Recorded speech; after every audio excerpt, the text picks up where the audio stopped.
안녕하세요. 주양가족 여러분, 김성민 목사입니다. 오늘 하루도 주님의 말씀의 삶의 기준이 되고 그 삶의 기준대로 살아갈 수 있는 귀한 하나님의 사람들이 되어지기를 주의 이름으로 바랍니다. 오늘의 주만나는 가정도 말씀대로 다스려야 한다라는 제목으로 신명기 21장 15절에서 23절 말씀을 묵상하고자 합니다. 오늘 본문은 세 가지 규례를 다루고 있습니다. 첫 번째는 장자의 상속권, 두 번째는 폐역한 자녀에게 내리는 벌, 세 번째는 죄인의 시체 처리 문제입니다. 각각 다른 것 같지만 이 세 가지 규례를 관통하는 원리가 무엇일까요?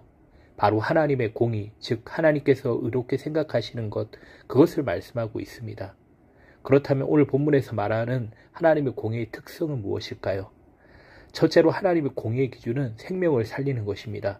본문 17절에 반드시 그 미움받는 자의 아들을 장자로 인정하여 자기의 소유에서 그에게 두 몫을 줄 것이니 그는 자기의 기력이 시작이라 장자의 권리가 그에게 있음이니라.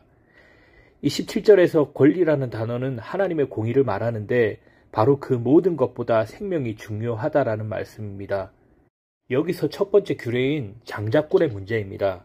본문 15절에서 17절을 보면 어떤 사람이 두 아내를 두었는데 한 아내는 사랑하고 한 아내는 미워했습니다.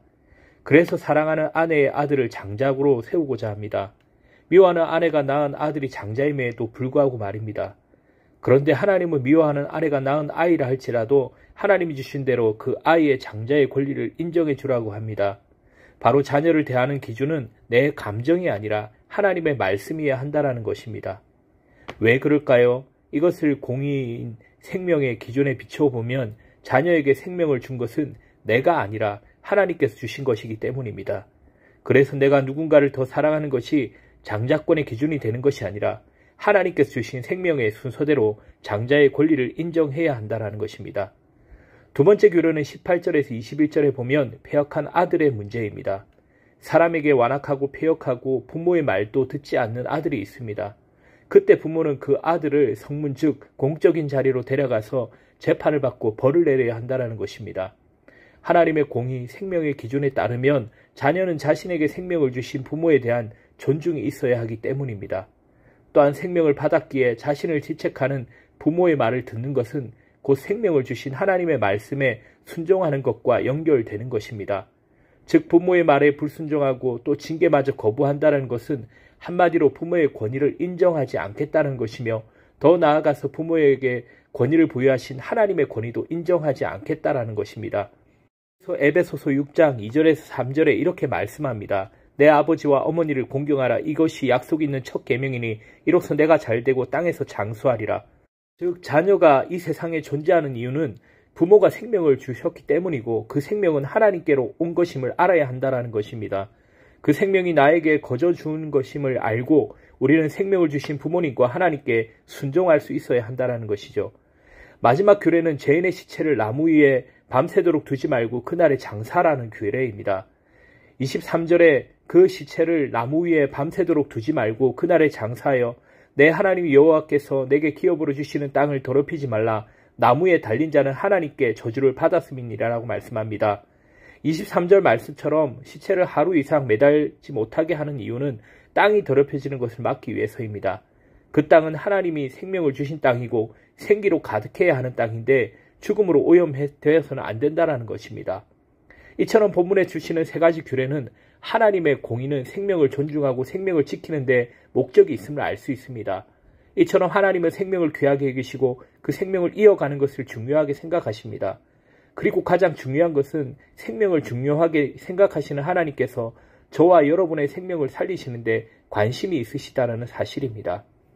우리의 생명이 아직 있음을 느낀다면 그 생명이 하나님께 속해 있음을 믿기 바랍니다.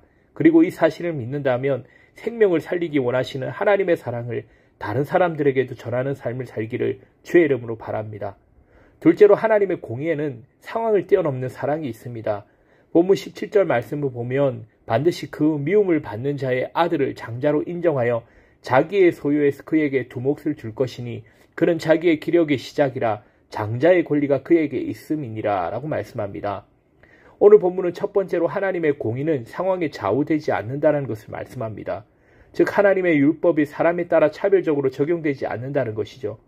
하나님의 법이 정해진 목적을 보면 약자와 강자 모두를 위해 존재함을 알 수 있습니다.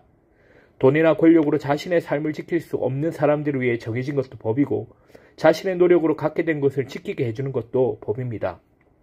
이것은 하나님의 공의에서도 마찬가지입니다.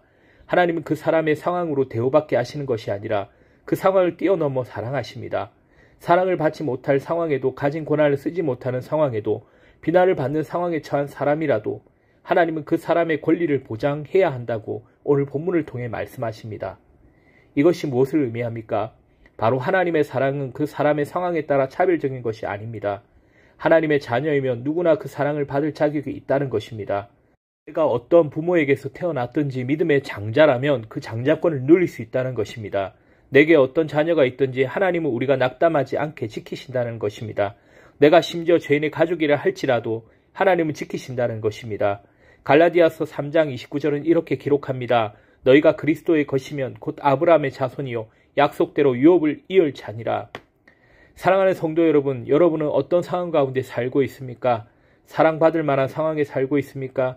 아니면 사랑받지 못하고 손가락질 받는 상황 가운데 있습니까? 기억하시기 바랍니다. 여러분이 그리스도의 것이라면 그 누구도 여러분을 손가락질할 수 없으며 여러분은 아브라함의 자손이며 약속대로 유업을 이어받는 줄로 믿습니다. 축복 가운데 설 수 있는 우리 모두가 되어지길 주님의 이름으로 바랍니다.